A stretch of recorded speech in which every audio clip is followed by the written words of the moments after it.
Hello and welcome to the History of the Germans, episode 155, The Youth of the Emperor Charles IV. Also episode 18 of season 8, From the Interregnum to the Golden Bull. Now, you've heard me complaining regularly over the last 154 episodes that what we report as political ambitions or strategic plans of the kings and emperors, well, that was pure conjecture, derived from their actions and public statements. But we could never know what they were really thinking because none of them kept a diary, or if they did, the diary did not survive to today.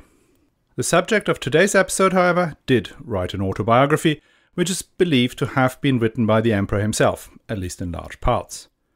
So, for the first time, we hear an emperor telling his own story. Do you want to hear it? Well, here he describes what he called the most seminal moment of his youth. Quote, "That night, as sleep overcame us, a vision appeared to us. An angel of the Lord stood beside us on our left side where we lay, and struck us on the side, saying, 'Rise and come with me.' We responded in spirit, 'O Lord, I do not know where or how to go with you.' And taking us by the hair of the front part of our head, he lifted us into the air over a great line of armed knights who were standing before a castle, ready for battle. Holding us in the air above the line, he said to us, 'Look and see.' And behold, another angel, descending from the sky, holding a fiery sword in his hand, struck one in the middle of the line and cut off his genital member with that same sword. And he, as if mortally wounded, agonized while sitting on his horse. Then the angel holding us by the hair said, 'Do you recognize him who was struck by the angel and mortally wounded?' We said, 'Lord, I do not know him, nor do I recognize the place.' He said, 'You should know that this is the Dauphin of Vienne, who, because of the sin of lust, has been struck by God in this way. Therefore beware, and tell your father to beware of similar sins, or worse things will happen to you.' Suddenly we were restored to our place, the dawn already breaking. To our father and Thomas we had not told everything as we had seen, only that the Dauphin was dead. After some days, a messenger came bearing letters that the Dauphin, having gathered his army, had come before a certain castle of the Count of Savoy, and that he had been shot by a large arrow from a crossbow in the middle of all his soldiers, and had died after a few days, having had made confession. Then our father, hearing of the letter, said, 'We are greatly astonished at this, because our son had foretold his death to us.' And he and Thomas were very amazed, but no one spoke of this matter with us afterwards." There you go.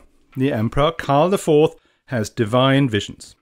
Not quite what you were expecting, but as it happened, a pretty good window in his way of thinking. And do not worry, Karl wasn't just an excessively devout collector of relics. He was at the same time an astute and often ruthless politician who gave the Holy Roman Empire its constitution and placed its heirs on the throne for the next centuries. So, let's talk about Karl's journey from his youth to becoming the king of the Romans. But before we start, it is time again to say thanks to all of you who are supporting the show, be it by posting on social media, writing articles on Medium or elsewhere, recommending the show to friends and family, or by making a contribution on either patreon.com/historyofthegermans or on historyofthegermans.com/support. And special thanks to Dale Wink, Theresia C., Andrew Gärtner, Konstantin Katalin R., Benny and Colby D., who so generously keep the show advertising free. And with that, back to the story. On May 14, 1316, in Prague, the royal couple of Bohemia, John, the not yet blind, and his wife Elizabeth, celebrated the birth of their first son. This was their third child. The two older ones, Margaret and Jutta, had been girls, and so the arrival of a male heir was a source of great joy. The boy was named Wenceslas, after his maternal grandfather, the great Przemysl king of Bohemia and Poland, Wenceslas II. As was customary, he spent his first years with his mother. But by the time he had turned 4, the relationship between his parents had soured. Advisors convinced his father, the King John of Bohemia, that his wife was about to hand over their firstborn son and heir to the throne to one of the Bohemian political factions. That would have seriously jeopardized John's rule, since he was only king thanks to his marriage to Elizabeth. So John attacked the castle where Elizabeth lived with her children, banished her and the girls to Melnik, and took hold of young Wenceslas. Now it seemed that Wenceslas did not take the separation from his mother well. To break his resistance, quote, Wenceslas, the firstborn, at 4 years of age, was placed in harsh custody in Cubitum for 2 months in a cellar, so that he saw light only through a hole. End quote. Now, this was unbelievably cruel, even by the standards of the late Middle Ages. Harsh custody means being locked up in a cold and dark dungeon, presumably on poor food and water. I find it hard to imagine that anyone could come out of 2 months of that, even as an adult, without some serious mental health issues. And Karl, at the time, was 4 years old. Maybe his excessive piety and belief in visions and divine mission were a way to overcome this trauma.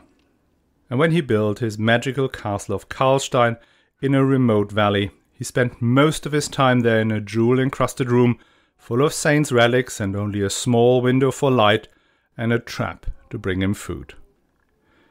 Now I should probably drop this armchair psychology, but what is clear from his autobiography is that his relationship with his father remained cold and distant throughout his life, and he would never see his mother again. Aged 7, he is sent to the court of the King of France, as was the tradition in the House of Luxembourg. And he seemed to have enjoyed his time there. The Queen of France was his Aunt Maria, and as he wrote, quote, "The King Charles IV loved me very much." So much indeed that he became his godfather and gifted him a new name, Charles or Karl. Apparently, Wenzel or Wenceslas was not suitable for the French court, and that's why we know him now as Charles IV. Now King Charles of France took his grandfatherly duties very seriously and found his ward a wife, a daughter of another Charles, Charles of Valois. To make it easy, I will call him Karl from now on so we don't get mixed up with all the other Charleses. And so when Karl described his godfather, he called him a good king, because he wasn't greedy, listened to his advisors, and his court was a splendid gathering of the wisest scholars and ecclesiastical princes. These 3 attributes, listening to advisors, avoiding greed, and having a splendid court full of highly respected nobles, were Karl's ambitions for a great king. And these were the 3 attributes his father quite thoroughly lacked. Karl also observed that his brother-in-law, the new King Philip VI, who succeeded King Charles IV, lacked at least 2 attributes. He ignored his predecessor's experienced counselors, and he succumbed to greed and avarice. How much of these sentiments he shared with the king himself is unclear, but he might have talked about these with his best friend, who would remain close until he died, Jean, the son of Philip VI, and better known as King Jean le Bon, the French king who was captured at the Battle of Poitiers. Now, whilst in Paris, he makes another very important connection. Pierre Roger, the abbot of Fécamp, was one of King Charles's closest advisors and had preached Mass on Ash Wednesday 1828, and his rhetoric and deeply religious insights left the now 13-year-old Crown Prince of Bohemia hugely impressed. Karl sought his acquaintance and even convinced him to become his tutor in religious studies. Pierre Roger will have an impressive ecclesiastical career that ended with him becoming Pope Clement VI in 1342. But that is still in the future. Karl's days in Paris ended in 1330 when his father called him and his wife to come to Luxembourg. What he did there is not entirely clear. In his autobiography he mentions 4 times that he was called to Luxembourg by his father, but not a word about what he did there. The political reasons for Karl's departure from Paris are, however, quite clear. John of Bohemia had begun his bold attempt to take over northern Italy. And this project had not only intensified the conflict with the Emperor Ludwig the Bavarian, but it had also irritated King Philip VI of France no end. The French crown was developing an interest in northern Italy that would only grow and grow in the 14th and 15th century. And now John of Bohemia had stepped on their toes, and that meant Karl had to leave Paris.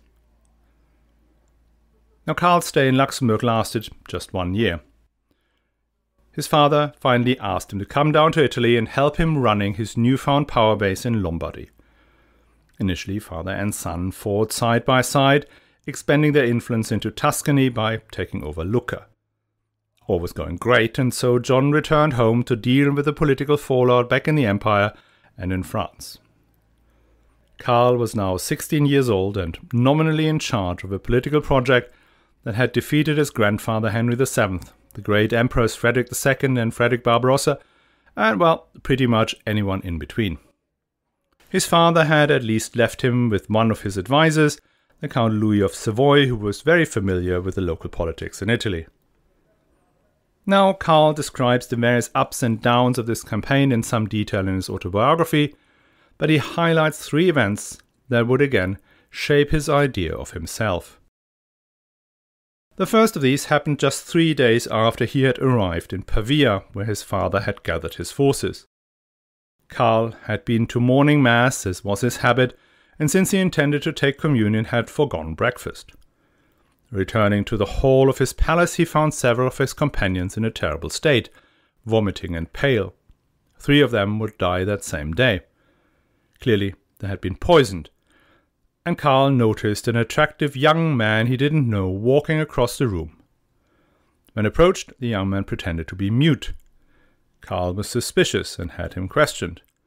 After 3 days of torture, the man confessed that he had put poison into the breakfast cereals upon orders from the Visconti of Milan. Now, Karl's conclusion from this event wasn't that after 3 days of torture anyone admits to any old tale. No, he concluded that God had protected him from certain death by means of an early mass, and that hence he was destined to do great deeds in the service of the Lord. The next special moment happened at the one significant battle he fought during this campaign, near the castle of San Felice in October 1332.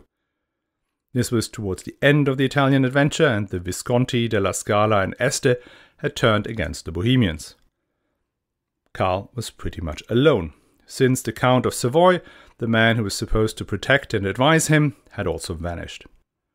Still, he managed to gather an army from his last remaining allies and confronted the Italian mighty lords. The battle began in the afternoon, and by nightfall almost all of his knights were unhorsed or dead, and even Karl's mount was killed. So when he got up and looked around, he believed defeat was imminent. But suddenly, and for no particular reason, the enemy turned to flight. Another miracle. This one he attributed to Saint Catherine, whose feast day it was.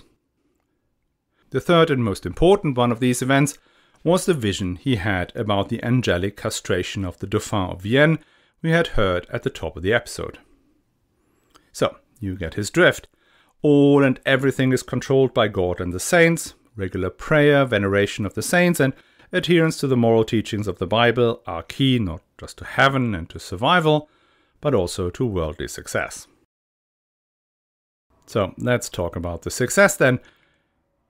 Despite Karl's victory at the Battle of San Felice and then his father's return at the head of reinforcements from France, the adventure in Italy ended in failure. Because, well, the money ran out. And King John had to sign a peace deal abandoning his allies to the mercy of the Visconti, the Della Scala and the Este. But when he offered the loyal city of Lucca to the Florentines simply for cash, Karl could not bear such treachery anymore and convinced his father to find a more honorable solution. Now Karl is now 18 at the end of this campaign. He had been knighted after the Battle of San Felice, and despite the project's ultimate failure, his standing amongst his peers and in the eyes of his father had improved immeasurably. He had also shown clear signs of becoming an independent ruler, not just on the issue of Lucca, but even earlier when he attacked Florence without first consulting with his father. So from Italy, father and son travel through Tyrol, where Karl's brother Johann Heinrich had just married Margarete Maultasch, then to Lower Bavaria, lands of his sister Margaret, and from there to Bohemia. And when they arrived in Prague, well, there was nobody from the family to greet them. Karl's mother had died, his sister Bonne had gone to France, and had taken her younger sister Anne with her. The kingdom had been left to its own devices. Now his father, as was his habit, stayed in Bohemia no longer than absolutely necessary to extract some cash from the local barons and the cities. When he returned to Luxembourg, he left his oldest son in charge of the kingdom. And this is how Karl described the state of Bohemia. Quote, "We found this kingdom so neglected that we could not find a single castle that had not already been mortgaged, together with all the royal goods. So we had no other place to stay except in one of the town houses, like a common burgher. Prague Castle, however, was so ruinous, dilapidated and run down because it had been completely abandoned since the time of King Ottokar. So in its place, we had a large and beautiful palace built from scratch at great expense. And that's the palace that still appears to the observer today." End quote. So for the next 2 years, as he proudly reports, did he regain possession of numerous castles, released others that had been pawned, and pushed back the power of the barons. And remember, he is still in his late teens and early 20s. And again, his resentment for his father shines through when he points out that the Bohemians loved him because he was from the ancient line of Bohemian kings, whilst his father was a foreigner, an interloper who did not even speak the language. And as for languages, by the way, Karl claims to be fluent in German, French, Latin, Italian, and Czech. All these instructions by the future Pope Clement VI clearly had borne fruit. It seemed that Karl was so successful in rebuilding royal power in Bohemia that the barons leaned on his father to remove him from his post as governor. Even the Margraviate of Moravia that he had received a few years earlier was removed from his direct control. So these next few years he is given missions by his father, for instance in Tyrol to help his brother Johann Heinrich, as well as campaigns in Hungary, Silesia, Prussia and Italy. But all of these had very clear limitations and did not give Karl immediate control over any significant assets of the family. Though he does not mention anything about his personal feelings in this regard in his autobiography, it seems clear that the relations between father and son had now cooled to nearly freezing temperatures. But the real break between the two came when John of Bohemia reconciled with the Emperor Ludwig the Bavarian in 1340. John did recognize Ludwig as the legitimate emperor, he swore loyalty, and received his fiefs as a vassal from the Bavarian. That decision flew into the face of everything Karl believed in. Karl was not just deeply pious, but he was also strongly supportive of the papacy. For him, Ludwig was an excommunicate. His coronation as emperor had been a farce, and by all means the electors should have deposed him long ago. When Karl heard that John had gone over to the emperor's side, he raced to meet him in Miltenberg. In his autobiography, he blames his father's yielding to the emperor on deceit and breach of solemn promises by the Bavarian. But the reality is more likely a serious shouting match between father and son. In any case, Karl refused to sign up to the agreement, and the Bohemian barons refused to ratify it. It was Karl who from this point forward ruled Bohemia, without much regard for his father's wishes. Father and son even made a deal whereby Karl became the ruler of Bohemia and John would receive 5,000 florin upon promising not to come back to Prague for 2 years. John disappeared to France, where he fought for Philip VI as his governor of Guyenne. It is around this time that John loses his eyesight completely. And it's also the time when Margarete Maultasch throws her husband, Karl's brother, out of Tyrol. When the Emperor Ludwig followed this up with granting Margarete Maultasch a civil divorce and marry her to his oldest son, also called Ludwig, the reconciliation between the Luxembourgs and the Wittelsbachs became null and void. And Karl felt vindicated. But still, John wanted to come to a compromise with Ludwig. So he had another meeting and he recognized Ludwig's right to Tyrol in exchange for Lusatia, a mortgage over Brandenburg, and 20,000 florins in cash. But Karl and his brother Johann Heinrich again refused to sign on the dotted line, saying that if their father had got hold of the cash, he would only waste it with his mates in the Rhineland, and they, the two brothers, would still look like schmucks. Meanwhile, another event had taken place that would have an even bigger impact on Karl's life than the final breakup with his father. His friend from his youth, Pierre Roger, the abbot of Fécamp, had succeeded in his march through the institutions and had been elected Pope Clement VI with the votes of their now 14 French, 3 Italian and 1 Spanish cardinals. The only cardinal who did not vote for him was a further Frenchman who was too ill to join the conclave. Just as an aside, this composition of the College of Cardinals just shows how overwhelming French influence over the Avignon papacy was. There was no Englishman, no German, let alone no Pole, Bohemian or Hungarian, who carried the purple hat of a cardinal. Karl, with his father in tow, spent a lot of time in Avignon between 1342 and 1346. Initially, they were at least pretending they were trying to mitigate between the Pope and the Emperor, but the discussion quickly shifted to ways to remove Ludwig from his position. It is quite surprising that all throughout the 24 years after the Battle of Mühldorf, the papacy never put an anti-king in to challenge Ludwig. The most likely explanation was that Ludwig's position in Germany had just remained far too strong. He could count on the imperial and free cities that he supported through rights and privileges, and also the Habsburgs, who were rewarded for their support with the Duchy of Carinthia and aid in their fights against the Luxembourgs. King John of Bohemia, a friend of the King of France and loyal to the Pope, would have been the natural choice as papal champion, but he never dared to step up. One of the considerations there was certainly the broadly anti-French and anti-papal mood in the country. As we mentioned some episodes earlier, we are gradually, very gradually, moving into a period where people identify more and more along linguistic and cultural lines. And the encroachment of French power into the Kingdom of Burgundy and the ancient Duchy of Lotharingia sat uneasily with many observers. And even more significant was the disapproval of the Avignon papacy with its ostentatious display of wealth, its interference in the local church appointments, and increasingly efficient tax-collecting infrastructure. And the latter was the main reason most of the German clergy, including even Baldwin, the Archbishop of Trier, who was John's uncle after all, sided with Ludwig. But by the mid-1340s, Ludwig had overstretched the patience of the imperial princes. By then he had seized Brandenburg, Lower Bavaria, the Palatinate, and now Tyrol and a bit later Holland and Hennegau for his almost innumerable sons.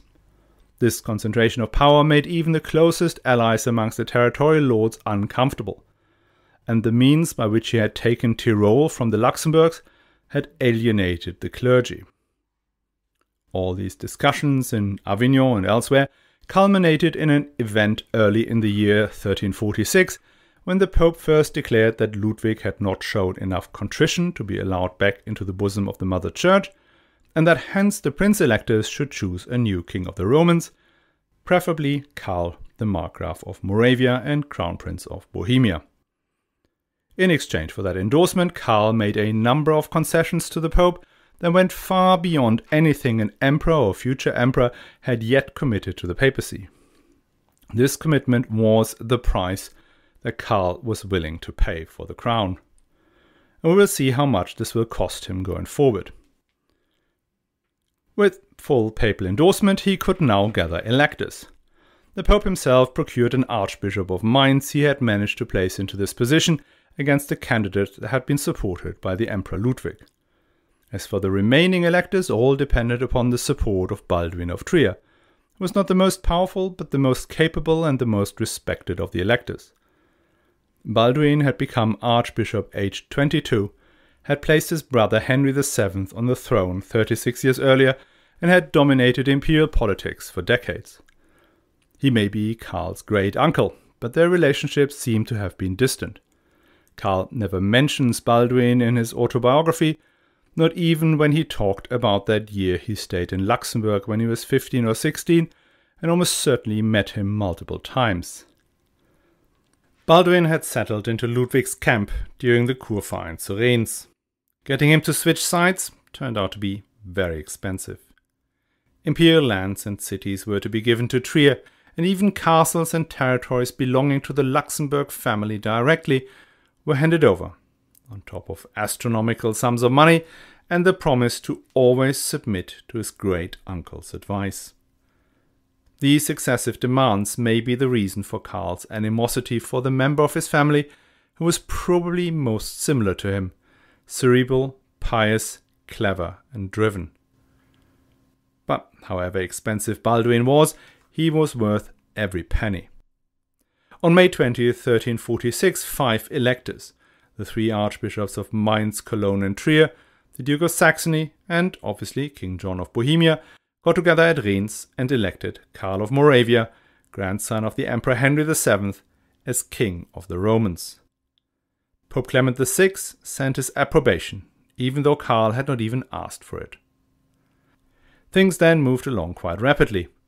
Karl and his father, instead of doing a tour of the empire gathering support for the newly elected king, went to France and the fateful Battle of Crécy, where John died his heroic or foolish death, and Karl was smart enough to leave before things got totally pear-shaped.